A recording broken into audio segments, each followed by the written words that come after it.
Mrs. Ladybug was like the woman in the shoe because she had a lot of children too.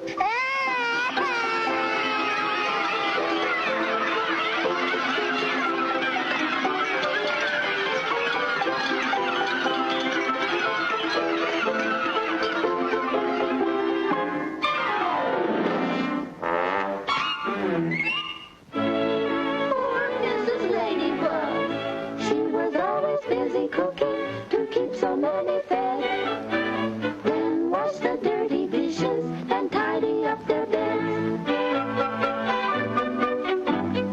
Cleaning, sweeping, dusting, and scrub the kitchen floor. Change the baby's diapers. Now who's that at the door? Any brushes today, lady? No!